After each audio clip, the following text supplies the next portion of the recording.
Mesdames et messieurs, bonsoir. C'est un succès sans précédent. La Côte d'Ivoire a mobilisé 1 milliard d'euros, soit 656 milliards de francs CFA sur le marché obligataire international. L'émission Eurobond a permis au pays de tester auprès des bailleurs de fonds la qualité de sa signature. Et les conditions d'obtention de ce prêt sont éloquentes sur la question. Et bien évidemment, cela fait l'actualité. Eurobond, qu'est-ce que c'est? Quels en sont les avantages? À quelles conditions participe-t-on au marché? Comment capter le meilleur? Autant d'interrogations auxquelles tente de répondre cet élément de Aboubacar Cheikh Koné. Les eurobonds ou encore euro-obligations sont des titres qui permettent au gouvernement du monde de s'endetter sur les marchés internationaux. Un exemple. Un gouvernement a besoin de 600 milliards de francs CFA pour financer son budget. Ce montant est divisé en plusieurs titres pour constituer une série d'eurobonds achetés par différents investisseurs. Ces investisseurs soumettent à condition leur accord de prêt. Ces conditions sont liées entre autres à la solidité économique et aux performances économiques du pays, la maturité de la dette et au coupon attaché à cet eurobond, c'est-à-dire l'intérêt généré par la créance. Généralement, sur le marché des eurobonds, le taux d'intérêt dépend de la santé économique du pays emprunteur et en particulier au niveau de sa dette. À titre d'exemple, la Côte d'Ivoire vient encore une fois de réussir avec brio une levée de fonds avec un taux de 5% portant sur 1 milliard d'euros contre un taux d'intérêt probable de 30% sur un montant de 1,2 milliard de dollars que souhaite lever la Zambie sur le même marché. La raison est toute simple. Ce pays d'Afrique australe aurait vu sa signature dégradée en raison de plusieurs agrégats macroéconomiques au rouge. En outre, il faut préciser que dans le cadre des eurobonds et parfois pour les dettes obligataires, plus la durée du prêt est longue, plus le taux d'intérêt est élevé, car il est considéré plus risqué pour un investisseur de prêter à l'État sur de longues périodes. Contrairement à ce que leur nom laisse entendre, les eurobonds ne sont pas nécessairement libellés en euros. Ils ont été créés en réaction à un impôt mis en place en 1963 aux États-Unis sur les intérêts reçus sur des obligations d'État ou d'entreprises étrangères. Pour la petite histoire, c'est une entreprise italienne gérante des autoroutes du pays, Autostrade, qui a émis la première série d'eurobonds en 1963 au Luxembourg. En Afrique subsaharienne, le premier eurobond a été émis en 2007 par le Ghana. Le pays a levé 375 milliards de francs CFA à un taux de 8,5% sur une maturité de 30 ans. Ça fait l'actualité reçoit ce soir le ministre de l'économie et des finances, Adama Koulibaly, artisan de cette opération d'eurobond dont nous allons parler. Bonsoir, monsieur le ministre. Bonsoir, monsieur. La Côte d'Ivoire est encore allée sur le marché international. 1 milliard d'euros, soit 656 milliards de francs CFA. Vous jugez que la moisson est bonne, monsieur le ministre? Oui, la moisson est bonne, la moisson est très bonne. Parce que, comme vous le savez, nous avons lancé cette opération au début de cette semaine, plus précisément le 23 novembre. Nous avons procédé donc au lancement de l'opération. À la suite du lancement, nous avons eu des conférences téléphoniques avec plusieurs investisseurs. Et le montant que vous avez indiqué, effectivement, c'est celui-là qui a été retenu sur la base d'un carnet de commandes qui était beaucoup plus élevé, mais nous aurons l'occasion d'en parler tout à l'heure. Vous n'avez pas eu à pratiquer le roadshow comme cela se fait de manière traditionnelle, monsieur le ministre? Non, nous n'avons pas pu le faire, vous connaissez la raison. Avec la Covid, il n'est pas possible de faire le roadshow, d'aller de capitale en capitale comme nous le faisions par le passé. Mais en lieu et place, nous avons eu des conférences téléphoniques avec les investisseurs, notamment ceux qui sont basés à Londres et ceux qui sont également aux États-Unis. Au total, une quarantaine. Et en plus de cela, nous avons donc diffusé les documents relatifs donc à cette émission assez largement à tous les investisseurs. C'est pour cela que nous avons eu, comme je vous l'ai indiqué tout à l'heure, une bonne commande qui va au-delà de ce que nous escomptions et avec des conditions de financement qui sont les plus favorables possibles. Effectivement, les intentions des bailleurs de fonds sont allées au-delà de vos espérances. Elles se chiffraient à combien, ces intentions des bailleurs de fonds? Oui, tout à fait. Je dois vous dire que nous avions envisagé de lever 1 milliard d'euros. Et le bon de commande que nous avons reçu au total si on peut parler ainsi, s'élevait à plus de 5 milliards, plus exactement 5 milliards 100 millions d'euros. 5 fois ce que vous espériez. 5 fois ce que nous espérions. C'était très important parce que cela permet de peser un peu sur les conditions, sur les taux à la baisse. Alors, qui sont les investisseurs, ceux qui ont placé leur confiance en la Côte d'Ivoire? Mais ces investisseurs-là viennent de partout, mais plus précisément d'Europe et des États-Unis. Mais comme je vous l'ai dit, le roadshow n'a pas pu se faire, mais les conférences téléphoniques ont pu en fait toucher une quarantaine d'investisseurs un peu partout, notamment en Europe, aux États-Unis. Mais avec la diffusion des documents de l'émission, nous avons pu toucher un plus grand nombre possible d'investisseurs. Et je vous l'ai dit également, nous avons 211 investisseurs qui ont marqué un intérêt très ferme pour l'émission obligataire qui a été émise donc au début de cette semaine. Voilà, vous êtes parti avec une intention d'obtenir 1 milliard. Vous avez eu des ordres de l'ordre de 5 milliards. Vous avez pris 1 milliard.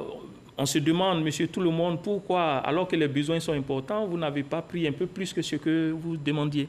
Oui, les besoins sont importants parce que nous sommes au niveau de la Côte d'Ivoire, sous l'égide donc de son Excellence, Monsieur le Président de la République, en train de travailler sur des priorités importantes, que ce soit dans le secteur de l'éducation, de la santé, de l'hydraulique, de l'électricité. Ce sont des chantiers assez importants qui nécessitent des ressources. Mais comme vous le savez également, nous sommes sous programme avec le Fonds monétaire international. Et donc la taille de cette opération a été calibrée en tenant compte justement des contraintes liées à cet engagement que nous avons avec le Fonds monétaire international. Donc 1 milliard d'euros, une partie donc pour faire de rachat, ce qu'on appelle gestion de passifs. Là, vous êtes en train de parler de l'utilisation des fonds. L'utilisation des fonds. Maintenant, il y a une partie qui va être utilisée pour donc faire de la gestion de passifs, racheter des échéances, des obligations qui sont sur le marché, et une autre partie pour financer le besoin résiduel du budget pour 2020. Et ça s'élève à combien, ce besoin résiduel? Il a été calibré à 150 milliards. Je dois dire que ça sort des discussions que nous avons eues lors de la dernière revue du programme économique et financier avec le Fonds monétaire international. Tous les besoins de financement ont été satisfaits. Il y a un besoin résiduel donc, de 150 milliards, ce qui a été levé dans le cadre de cette opération de rebond. Et c'est la tradition, lorsque vous allez sur un marché, vous empruntez, il y a une facture que vous payez, il y a un taux d'intérêt. À quel taux vous avez obtenu ce prêt? Bon, écoutez, le coût de financement que nous avons obtenu, il est de 5, c'est le rendement, c'est le taux de rendement, il est de 5%. Mais à cela, il faut peut-être ajouter le fait que nous avons eu un taux de coupon à 4,875%. Alors, ce taux de coupon, c'est celui-là qui va servir à calculer la charge d'intérêt durant toute la période de remboursement du prêt. C'est une performance. Quels sont les atouts, sur quoi vous êtes appuyé pour obtenir ces faveurs du marché à l'international? Ben, écoutez, c'est vrai que la Côte d'Ivoire est un pays aujourd'hui crédible, attractif. Et cela est dû essentiellement à la gouvernance de son Excellence, Monsieur le Président de la République, M. Alassane Ouattara, qui a fixé en fait des objectifs et qui a fait en sorte que sa vision puisse être donc exécutée par, disons, le gouvernement. Et c'est sur cette base-là que nous travaillons. Nous pensons que le principal atout de la Côte d'Ivoire aujourd'hui, c'est, disons, le président lui-même avec son leadership. Au-delà de ça, il y a que nous avons une économie qui est solide. Une économie solide, une économie bien gérée, une dette qui est également bien gérée. Nous mettons en place des réformes macroéconomiques et des réformes sectorielles de grande ampleur, aussi bien dans le secteur de l'agriculture, dans le secteur de l'industrie et dans le secteur minier, et ainsi de suite. Donc, dans tous les secteurs, il y a des réformes de grande ampleur qui sont menées, et ce sont des éléments qui contribuent à crédibiliser à être attractif, à montrer effectivement aux investisseurs que nous sommes dans une bonne dynamique et que l'économie continuera d'être solide pour les prochaines années. Vous avez évoqué l'environnement macroéconomique, mais vous savez que les investisseurs sont très regardants aussi sur le climat des affaires et en la matière, la Côte d'Ivoire a vécu des moments d'incertitude sociopolitique. On aurait pu s'attendre à une timidité du marché. Oui, les résultats que nous avons obtenus avec cet eurobond montrent éloquemment que tout ce qui s'est passé peut être considéré comme, je ne dirais pas un épiphénomène, mais peut être considéré comme des choses qui n'ont pas atteint la crédibilité de la Côte d'Ivoire véritablement. Parce que les investisseurs, ce qu'ils regardent, ce n'est pas des éléments conjoncturels comme ça. Ce qu'ils regardent, c'est la capacité d'un pays à gérer son économie, c'est la capacité d'un pays à pouvoir gérer également les chocs exogènes. Et que ça peut être également des chocs endogènes. Quand un phénomène arrive, comment le gouvernement fait face à cela? C'est ça le plus important. Et nous avons démontré effectivement notre capacité à gérer l'économie et à effectivement gérer les chocs d'où qu'ils viennent. Quelle est la maturité de cet eurobond? C'est une maturité de 10 ans, 2 mois. 10 ans, 2 mois, c'est ce qui... Il y a une période de respiration souvent. Est-ce qu'il y a un différé? À partir de quand? Oui, il y a un différé d'une année. Normalement, le premier paiement des intérêts va intervenir le 1er janvier 2022. Dans un peu plus d'1 an. Voilà, dans un an, oui. On va commencer à payer donc la charge d'intérêt à partir du 1er janvier 2022. Et il reste entendu que le capital va se rembourser sur une période de 3 ans à partir de 2030, 2031, 2032. D'accord. Cela fait combien de fois que la Côte d'Ivoire s'oriente ainsi sur le marché obligataire international? Écoutez, la Côte d'Ivoire est présente sur le marché des obligations, le marché international de capitaux depuis 2014. Chaque année, nous faisons des émissions, à l'exception de l'année 2016, où nous n'avons pas eu le besoin de recourir au marché international des capitaux. Sinon, chaque année, nous allons sur le marché. Donc, les investisseurs connaissent la Côte d'Ivoire. Les investisseurs sont habitués, en fait, à la Côte d'Ivoire, puisque vous le savez, vous avez mentionné tout à l'heure les roadshows. À chaque émission, il y a effectivement des missions circulaires qui se font pour rencontrer les investisseurs, pour leur parler des réformes qui sont en cours, de leur parler effectivement de la manière dont l'économie est gérée, pour les rassurer sur la capacité du pays à rembourser en fait les emprunts qui seront faits. Vous allez sur le marché international. Qu'en est-il du marché régional, la bourse régionale par exemple, des valeurs mobilières? Oui, nous sollicitons également le marché régional. Vous savez que la Côte d'Ivoire est le premier animateur du marché régional.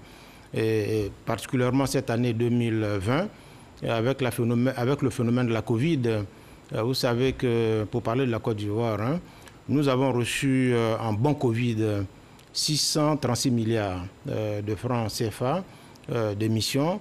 Et ça a été souscrit entièrement par les banques de la place. Et donc, ça fait qu'il y a quand même une sollicitation assez forte par l'ensemble des pays de la sous-région, les 8 pays. Et donc, comme la Côte d'Ivoire a accès au marché national des capitaux, nous avons estimé qu'il était important pour nous, qui avions cet avantage-là par rapport à d'autres, de recourir à ce marché pour essayer justement d'avoir les meilleures conditions. Et nous avons raison, puisque vous avez vu les conditions que nous avons obtenues sur le marché international. Donc ça permet donc au marché régional de pouvoir satisfaire ceux des pays qui n'ont pas accès au marché international. Il avait été admis, Monsieur le ministre, que le pays, la Côte d'Ivoire, donc emprunte en francs CFA. Pour le moment, ce n'est pas encore le cas. Pourquoi? Ce serait l'idéal. Ce serait l'idéal que nous fassions des émissions en CFA, parce que ça permettra de régler définitivement, disons, la question du risque de change. Donc c'est un objectif que nous avons toujours à l'esprit et nous y travaillons. Mais pour l'instant, il y a des contraintes d'ordre technique et réglementaire qu'il faudra régler. Il faut bien préparer, disons, l'opération de manière à ce qu'une fois que l'opération est lancée, qu'on puisse effectivement en tirer les avantages escomptés. S'endetter pose toujours la problématique de la soutenabilité de la dette. Donc la question de l'endettement, que répondez-vous à ce sujet concernant la Côte d'Ivoire? Écoutez, l'endettement, c'est un phénomène normal. tout pays s'endette pour pouvoir donc financer ses priorités de développement. Le débat sur l'endettement amène justement à la question de savoir, on emprunte pour faire quoi? On emprunte pour financer, disons, des opérations qui, à terme, peuvent avoir un impact sur, disons, la croissance économique. Parce que quand on emprunte et qu'on investit dans des secteurs productifs, ces secteurs seront de nature à faire en sorte que la croissance puisse se maintenir. Et donc, la croissance avec la création de richesses permettra donc de rembourser sans difficulté. Donc, la problématique de la soutenabilité, elle se pose à ce niveau-là. Comment on emprunte? Quel est le niveau optimal d'emprunt? Vous savez, il y a des ratios, des normes qui existent pour pouvoir apprécier en fait la question de l'endettement. Et est-ce que nous sommes en situation de surendettement? Est-ce que nous avons une dette qui est viable? Donc ce sont des ratios qui nous permettent d'analyser ça. Et ces ratios permettent également de faire des comparaisons de pays en pays. Le premier ratio, c'est le ratio d'endettement. C'est l'encours de la dette qui est rapporté en fait au PIB. Ce ratio, pour la Côte d'Ivoire, à fin 2019, il était de 38,8%. Moins de 40%. Moins de 40% à fin 2019. Ce ratio respecte-t-il les normes communautaires? Mais bien sûr, les normes communautaires, c'est 70%. 70%, nous sommes à 38,8%. Nous sommes bien en deçà de cette norme-là. Il faut comparer ça, disons, au ratio d'autres pays, comme le Sénégal, le Ghana, le Kenya, qui ont des ratios d'endettement qui sont au-delà de 60%. Au niveau de l'Afrique subsaharienne, d'une manière générale, on tourne autour de 56% de taux d'endettement. Mais je dois indiquer également que nous procédons au niveau de la Côte d'Ivoire à ce qu'on appelle des analyses de viabilité de la dette. Et ça se fait de façon régulière pour nous permettre de nous assurer effectivement que notre dette est viable à long terme et que ça ne va pas compromettre en fait notre capacité à pouvoir... Vous êtes en train de dire que vous avez suffisamment les moyens de rembourser la dette sans compromettre le développement? Ah oui, bien sûr, tout à fait. Tout à fait. J'ai indiqué tout à l'heure que si la croissance telle qu'elle est engagée actuellement, si elle se poursuit, elle va générer des ressources et ces ressources permettront de rembourser la dette sans aucun problème. L'année de viabilité, elle se fait sur une longue période, sur 20 ans. Donc quand on fait l'analyse, on voit effectivement que notre dette est viable sur le long terme sans difficulté. Donc, quel est le niveau de cette dette-là en valeur aujourd'hui? Nous avons une dette aujourd'hui de 13 300 milliards de francs CFA qui se décompose en dette privée, dette extérieure et dette intérieure. La dette extérieure fait à peu près 8 867 milliards. Il y a les bailleurs de fonds institutionnels. Voilà, ça c'est la dette extérieure. Voilà. Et maintenant la dette intérieure, elle s'élève à 8 832 milliards de francs CFA.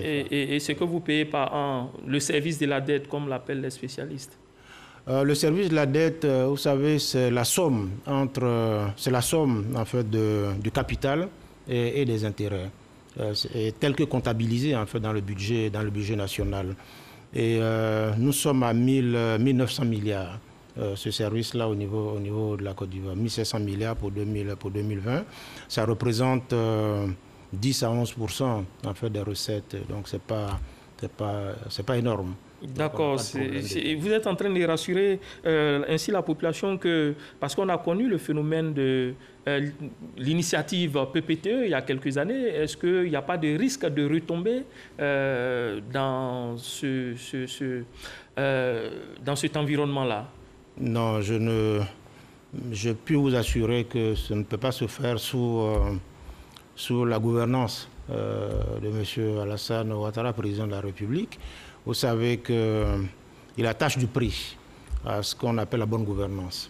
Il attache du prix à la crédibilité de la Côte d'Ivoire. Et donc, il faut situer également les choses dans leur contexte. En 2011, il y a eu des difficultés, il y a eu des arriérés à ce niveau-là. C'était essentiellement dû au fait que nous sortions d'une crise post-électorale qui a fait effectivement que les ressources du pays étaient asséchées. Donc dès lors que ça a été fait depuis 2011, il n'y a plus d'arriérés de paiement extérieur. Depuis 2011. Donc nous continuons dans cette perspective-là. Il n'y aura aucun problème en matière donc, de paiement de la dette. Alors, est-ce que vous êtes prêt à repartir encore sur le marché international? Quel est le calendrier en la matière? Le calendrier, c'est que nous avons eu, disons, cette semaine, une bonne opération, une belle opération, avec des conditions que nous avons rappelées tout à l'heure. C'est vraiment inédit. C'est vraiment inédit, les conditions que nous avons obtenues. 5% du taux de rendement, c'est vraiment exceptionnel. Aucun pays au niveau de l'Afrique subsaharienne n'a obtenu un tel taux. Nous sommes les premiers à avoir ce taux. Ce qui démontre. C'est un gage de confiance? C'est un gage de confiance. Un gage de confiance au président de la République, un gage de confiance à la gestion qui est mise en œuvre sous sa gouverne. Donc moi, je peux vous assurer qu'il n'y a aucun problème à ce niveau-là. Maintenant, est-ce que nous allons repartir? Certainement, puisque vous avez vu que les conditions sont très bonnes. Aller avoir un coût de financement de 5% à l'international, ça nous encourage effectivement à aller plutôt solliciter ce marché-là plutôt que d'avoir des taux beaucoup plus élevés sur d'autres guichets. Nous ne saurions vous avoir sur ce plateau sans parler de croissance. Quelle est l'estimation de la croissance économique en 2020? Nous sortons d'une mission de revue avec le Fonds monétaire international. Cette mission de revue a été achevée début octobre et les évaluations ont été faites. Nous aurons un taux de croissance à fin 2020 de 1,8%. 1,8%, c'est ce qui est prévu pour cette année 2020, et tenant compte justement de l'impact de la Covid. C'est quand même en dessous de ce qui avait été estimé en mars dernier. Ah oui, en mars dernier, effectivement, quand Feu Amadou Coulibaly, Premier ministre, présentait le programme économique, le programme de soutien économique à la population, effectivement, on avait escompté un taux de 3%. Mais ce taux de 3% était basé sur l'hypothèse que, disons, la Covid serait vaincue dès juin 2020. Mais force est de constater que le phénomène continue, la Covid continue. Chez certains de nos partenaires les plus importants, on parle de deuxième vague. Donc, c'est ce qui amène effectivement à cette situation. Je dois vous dire également qu'avoir 1,8% de taux de croissance, c'est parmi les plus élevés au niveau du monde parce que, comme vous le savez, il y a une récession au niveau mondial. Au niveau mondial, la récession sera de 4,4%. Au niveau de l'Afrique, c'est 3%. Au niveau de l'espace ouest africain, ici, c'est 0,3%. Donc si dans ce contexte-là, la Côte d'Ivoire ressort avec un taux de 1,8%, je crois que c'est dû à la résilience de notre économie, à notre capacité de réponse par rapport justement à la lutte contre la Covid. Est-ce que le pire aurait pu arriver, ce que j'appelle le pire, avoir une croissance négative? Ah oui, puisque la récession, c'est ça, au niveau mondial. C'est ça également au niveau africain, c'est moins 3%, et donc c'est une décroissance, c'est un taux de croissance négatif. Toutefois, certains économistes estiment que la pandémie à coronavirus ne devait pas avoir autant d'impact sur les économies subsahariennes, qui sont des économies extraverties, qui sont basées sur l'exportation de matières premières à l'extérieur. Oui, ce qui a été constaté effectivement, c'est que la nature des activités au niveau des pays africains, basée essentiellement, comme vous l'avez indiqué, sur les matières premières, quoique au niveau de la Côte d'Ivoire, on a une économie quand même qui est relativement diversifiée, comparativement aux autres pays. Mais effectivement, la Covid n'a pas impacté véritablement les exportations des pays africains vers l'Europe, vers les États-Unis, en lien justement avec la Covid. Mais vous savez, l'Afrique a beaucoup mieux résisté que les autres régions du monde. Et cela est dû certainement aux mesures qui ont été prises très tôt par les pays africains, qui ont mis en place des plans de riposte sanitaire, mais également des plans de soutien économique et également des plans qui soutiennent les populations. À cela, il faut peut-être ajouter le fait que l'Afrique, c'est l'Afrique. Nous avons été habitués certainement à lutter contre des phénomènes semblables.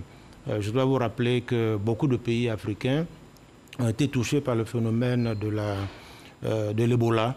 Et donc, il y a eu des dispositifs qui ont été mis en place justement pour lutter contre ce genre de phénomène. Tout ça permet de montrer que nous avons pu résister mieux. Et à cela, il faut ajouter également la jeunesse de la population. C'est ce que tout le monde dit. La population africaine est la plus jeune au monde. Donc, quand on est jeune, on résiste mieux. Dernière question, monsieur le ministre Adama Coulibaly. Les prévisions de croissance pour 2021? Oui, en 2021, nous escomptons un taux de croissance de 6,5% en 2021. C'est un rebond économique qui va se mettre en place. Et avec, disons, la fin de la Covid, et même si la Covid devait perdurer, elle est maîtrisée d'une certaine façon. Et puis avec prochainement, dans quelques mois, probablement le vaccin, en espérant que ce vaccin sera disponible pour tout le monde. Mais je puis vous assurer qu'en 2021, nous aurons un taux de croissance de 6,5%. C'est un taux très optimiste. C'est un taux parmi les plus élevés au monde. C'est un taux parmi les plus élevés au monde. Et ce n'est pas seulement ça. Je dis au moins, on pourra aller au-delà de 6,5%. Parce que nous escomptons sur la période 2021-2025 des taux qui pourraient atteindre les 8%. Enfin, c'est l'ambition que nous avons de faire en sorte de faire des réformes nécessaires, créer les conditions nécessaires pour avoir un taux de croissance ou bien des taux de croissance parmi les plus élevés au monde comme c'est là actuellement. Vous savez, 6,5% de taux de croissance, 7%, ce n'est pas rien. C'est parmi, j'insiste là-dessus, parmi les taux les plus élevés au monde. Merci, merci mesdames et messieurs de nous avoir suivis. C'est la fin de cette émission consacrée à la dernière opération de la Côte d'Ivoire sur le marché international qui lui a permis de récolter 656 milliards de francs CFA. Le ministre de l'économie et des finances, Adama Coulibaly, était sur ce plateau pour en donner le contexte et les enjeux. Restez sur la chaîne qui rassemble et à bientôt.